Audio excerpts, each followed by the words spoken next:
Hello, hello, hello, and welcome back to A Little Birdie Told You. I'm your host, Kristen Knight. And I'm your host, Kelly Knight. And today, the topic up for discussion is how to know they're going to break up with you. And some of us, unfortunately, go through a bit of the circumstance where someone just kind of drops the bomb on us. Mm-hmm. And one day we thought everything was going great. We think everything's perfect and we're in a happy, healthy relationship. And the next day you wake up and it's not like that anymore. Mm-hmm. And sometimes, I guarantee you, many of you have been through that phase where the person acts like everything's all right, mm-hmm. and it's kind of a way to sugarcoat or place a little bit of a pillow on it and say, oh, well, actually, yeah, I love you, but yeah, it's me, it's not you. I don't want to be with you anymore. So today we're going to go over the signs to maybe prevent this from happening in your life. And I do want to cover that these signs do not necessarily indicate a breakup, but they do indicate a breakup, if that makes sense. So sometimes people act certain ways just because something is going on. But I will say, if you say, oh, well, I can actually relate to 3 of these signs that you just said, Kristen and Kelly, well, the likelihood that that may be coming is a possibility, but maybe it's not definite. And things can be changed with communication maybe or other things. But I'm just going to go ahead and say the signs and quit talking, because I'm going to keep talking and talking about how this necessarily doesn't indicate. Be a little bit more positive for you guys and less pessimistic, because I'm trying to give you a little bit of a helping hand, but I'm also somebody who's definitely going to hit you with the brutal, honest truth of the situation. And the first one we're going to hit you with is emotional detachment. Oh yeah, I think a lot of the time when somebody is preparing, it's not even, how do I say this? Most of the time before somebody is about to break up with you, it's like they prepare themselves. Oh yeah. Like obviously you're not prepared at all. When somebody just drops the bomb, you're like, oh no, what is going on? Where did this just come from? But for them, they've already attached themselves from you. Like they've already prepared themselves to be like, oh yeah, like I have to be completely detached from you, or like 50% detached from you in order to be like, okay, like I'm going to break up with them. They prepare themselves first. Yeah. So if you're the one that's getting broken up with, they almost have this file of evidence that they're about to present you with. This is why I'm breaking up with you. I feel this way. I don't want to be with you anymore, because they have to emotionally prepare themselves. Yeah. To do that, they emotionally detach themselves. So if you start noticing the guy you're in a relationship, and this can go both ways, guys, girls, but we're going to speak more on a girl's point of view. If a guy all of a sudden you notice he doesn't maybe like have any emotions towards you. And when I say this, you're like, what do you mean he doesn't have any emotions towards me? Well, maybe it seems like he doesn't really care. You know, even simple little tasks. He doesn't really have any interest. He doesn't care about that. He's preventing himself from caring because he knows, oh, hey, I'm not going to be a part of this individual's life anymore. So I'm going to withdraw myself from their life by even just little tiny tasks that they do every day. Yeah, like most of the time you notice though, right before somebody's about to break up with you, they don't care if, like, obviously we said on a girl's point of view, right? A girl's point of view.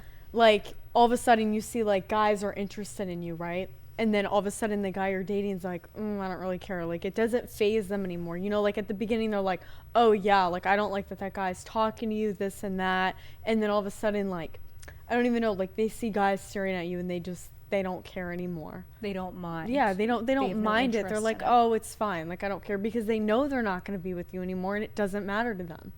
And even if you ask them certain things that maybe emotionally are connected to you, maybe it's something regarding your family or you, and you kind of just seem like they don't include themselves in that. Yeah. They completely back away from anything that can emotionally trigger you. If something gets you upset, like if they hurt you, they don't really care. They don't have an interest in it, because they're emotionally unattached from you now. They're backing away from you. There's this boundary they're starting to implement with you when they're about to break up with you. As we said, they're preparing. Yep. And it doesn't take them a day to prepare. It could be months. It could be weeks. It could be a little while of time, and that's why they just randomly drop it on you, because now they're like, okay, I'm ready to kind of drop this file that I'm carrying of all these reasons why I want to break up with you and why I'm breaking up with you and when I'm going to break up with you. Yeah, now it's finally, it's too heavy, so I'm just going to drop it on your feet and run away. Like it becomes a burden on them. So it's like once they like completely detach themselves from you, it becomes a burden, and they're like, oh, well, I don't really care about this person anymore. Like I just want to get them out of my life. Like I don't want anything to do with you. That's another thing, is sometimes they have a little bit of a guilty conscience. Yeah. You'll notice that, like, all of a sudden maybe you bring something up and they love bomb you. And they're not love bombing you because they care. They're love bombing you because they feel guilty. Like, oh, well, am I going to get some karma out of this? Is something going to kind of happen? Because they might be talking to other people now and you don't know it. Or maybe they already know internally, oh yeah, I'm leaving this person. I'm not going to stay with them. And I know it, but they don't know it yet. And I'm over here saying I love you and planning things, and I actually don't mean any of that. And I know that that's never going to happen. Like, maybe you're seeing a guy and there's like an event that you guys plan on doing. I don't know, like a dance, or maybe there's something you guys have been planning on for a couple months, and then they know internally, I'm not actually going to do that, but I'm going to play along. So you start to see these kind of like odd character traits come out in this behavior where it's like they do things they've never done before. Or maybe they'll buy you a little something. They won't buy you anything though if they're going to break up with you. They start to kind of get a little bit frugal with that. Yeah. Like, they don't want to spend money on you. They don't want to buy you gifts. Maybe they're about to break up with you during that time, like of a special occasion, and they kind of got you something that was like, oh, like, you didn't put much thought into this. They're not thoughtful anymore because they don't plan on staying with you anymore. But as I was just saying, that guilty conscience kind of builds up and it leads to these random acts. Yeah, I think that would be the second one though, is like random bursts of love bombing. Not like, okay, yeah, sure, we've talked about this a lot, love bombing. Like, you kind of have to question it. Like, if somebody's just randomly love bombing you, what is the need? What is, like, you obviously have There's a very something. guilty conscious of something going on. Like, and that's something I've always brought up with you, is love bombing is if you're talking to somebody and all of a sudden they start complimenting you a bunch or doing these random bursts of love towards you, and you're like, okay, well, this kind of seems a little suspicious. It's almost like that same tactic. If you ever know, if you have like a parent, you say, oh, thank you for being such a great person. Like, okay, what do you want? It's like, what do you want? It's like, that same thing. Yeah, like there's a difference between, oh yeah, like, I love somebody, so I'm gonna show them that I care about them.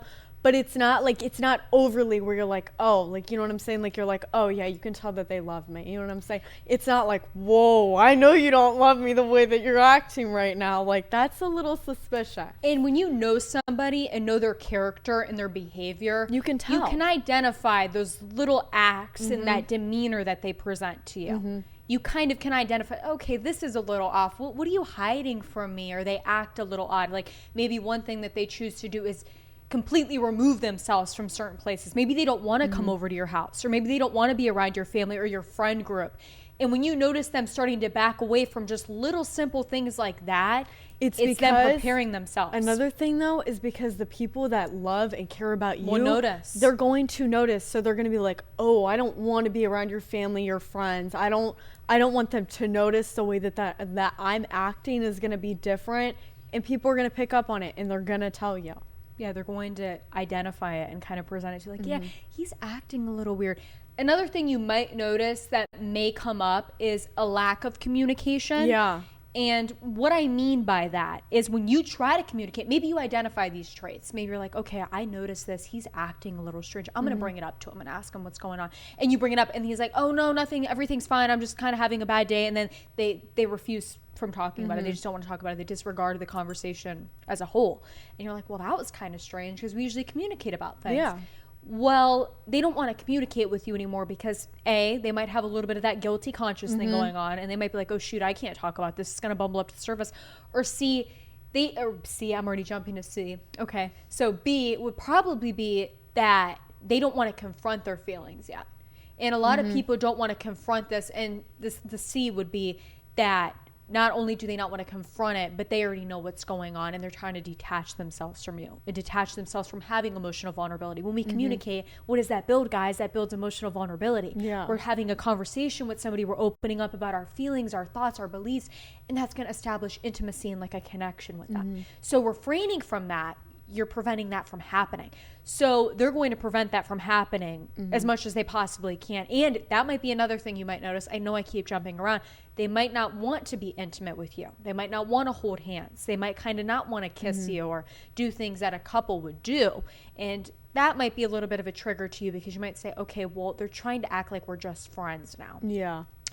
And you want to know why they do that is because they're seeing you as that. Yeah. Like the way that's literally, I've heard so many people say this and it's so true. The the way somebody sees you is the way they are going to treat you. If they see you as more than a friend, that's why people flirt with somebody they like, or even just in general, you tend to like gaze or stare at somebody and you're like, oh no, I shouldn't be doing that, because then like it's because you like them. You tend to do things even though you don't realize it, is because that's really how you feel about them. So if you're like, this same thing with girls and guys, I'm sure of. But if you're dating somebody, all of a sudden they just get like completely like really mean, or they're just like, they're acting like you're like their friend, it's because that's how they see you. Because if they truly did care, they wouldn't be treating you like that. How they treat you is a reflection of how they feel about you. And how they see you. Yeah, and how they see you, how they perceive you. It's intertwined. Yeah. So if they treat you drastically different from how they initially did in the relationship, that's a sign right there. That's a sign that, okay, well, maybe they don't see me as the same person. And I'm not pushing, who's at fault for this, because when someone breaks up with you, you don't know who's at fault, but I'm saying these are the signs of identifying if maybe that's what they're planning for you. But obviously they're not going to want to communicate any of this with you right yet. You'll notice when they want to communicate with you, but they're going to distance themselves entirely. They're going to lack effort. They're not going to put in as much effort. Maybe they were a guy that liked to plan a lot, and eventually they stopped planning. And maybe you're not their priority anymore. No. They prioritize friends or other people in their life. You're not going to be their priority, because why would they put someone that is their priority, that was their priority, that they know they're leaving, as the priority now? They're not going to put you as the priority. And they're going to want their friends and the like people that they're around to be right there once they leave you, because they're not going to want to be alone. So you're going to notice that they're going to want to like, or maybe they'll start canceling too. They just start randomly canceling, or being like, oh, like things with my family came up, or just like, I can't hang out. Like there's too much going on. Like excuses. Yeah, essentially they're going to make excuses, and a boundary is going to be put there. Yeah. It's almost like they throw this block right in between you. It might happen gradually and you might not notice it. Every so often they start adding a building block up until it becomes completely blocked. Like a complete wall. And you're like, where did this person go? I don't even see them anymore. With that said, they also might leave you undelivered longer. Oh, yeah. Or not answer your calls, or maybe stop calling and stop texting you as much, making plans. Maybe they won't let you see their phone, because sometimes guys do that if they're talking to somebody else. Sometimes they're talking to somebody else while they're about to break up with you. That way they kind of have a detour route to get over you. Because we have to admit, some guys break up with a girl, and it doesn't mean that they don't have feelings for her anymore. Sometimes, and same thing with girls, sometimes it just means that they want something new, they're bored, but also they find other distractions, or someone else is calling them, or they're going through something in their life. But as I said, either way, they're going to not place you as the priority, so they're not going to text you first. And Kelly always says this quote, someone else in their phone. What is that quote that you say? Someone else in Somebody their phone? else in their phone is, they don't have to wait for a text. That like the person that you are waiting for to text you has already texted somebody in their phone, and that person is not waiting on a text. And it's true. So if you notice they start to kind of leave you undelivered, and they never did that before, that's kind of something I would maybe suggest they're going to break up with you. I will say this may also go for a little bit of a longer term relationship. I don't mean like a 1 month relationship and you just got 1 week out of the talking stage, because sometimes people are adjusting into a relationship and sometimes they're revealing their true colors. But overall, I'm going to say the way they treat you when they break up with you is their true colors. Their true colors. It's literally exactly how they were. And you just, sometimes, I mean, people, like I said, you can't paint red flags green because the paint will fade away. You don't realize it when you're in a relationship with somebody, because you're trying to see the perfection in them. You don't want to see the flaws in them. You want to place them in this high regard. Oh, they're such a good person. They do this for me and they respect me and they care for me. But you're not considering these other traits that maybe they have that aren't beneficial for your well-being. So when you break up with them, or they break up with you, you begin to notice, okay, now I'm starting to see all the paint fade away. We're starting to see their true colors. But the way a person breaks up with you does identify who they are. Yeah. And sometimes things are mutual. Sometimes you're beginning to feel that way too about them. Yep. And you're kind of both coming stuff like, yeah, I feel like we don't have that connection. Or I feel like maybe you never really had the love from the start. Maybe it was just a relationship. You know what I mean? and you both go your own ways. But sometimes you don't know, actually, you don't see these traits, these signs I'm telling you, because you're so caught up in this perfection and this image of them. You're putting them on this pedestal so much that when they do these little things, you make excuses yourself for them. Yeah. And you say, oh, he leaves me undelivered. He has these activities that he has to do every day, or he works, or he's got this going on, or she's got this going on. So that's why he's not texting me. Well, you can't always say that. Because if they start lacking in those little efforts and they start to kind of act like you're not even in a relationship anymore, then what are they doing with you? Because obviously they're already preparing for something here. You know, they're preparing. They're not failing to prepare because they're getting all their ducks in a line and saying, okay, I know what I'm going to do and how I'm going to break up with this person. And sometimes it takes a little trigger for them to just drop the bomb on you and say, yeah, that's it for me. I'm done. And maybe they're going to try to cause arguments with you and reasons and find reasons like, oh, you did this to me and this is why I don't want to be with you anymore. That could be a possible reason. But overall, I would say definitely consider the way the person's acting. If they're acting like themselves, if you try to communicate it about it and they disregard the conversation, definitely a sign that something may be going on. And how they break up with you does reveal their true colors overall of who they are. If a guy just acts like he doesn't even care, then he probably didn't care. If he just says, oh, I don't want to be with you anymore, and it just leaves it at that, and he completely doesn't have any remorse for your emotions, he probably doesn't care about you. No. He's going to prioritize other things. He's not going to consider your time either. And that's another thing, is sometimes these guys or these girls just drop it on you in any circumstance that you're going through in your life. They don't care about you anymore. They care about themselves. And that's the truth of it. But overall, those are the signs to look for when somebody may possibly be breaking up with you.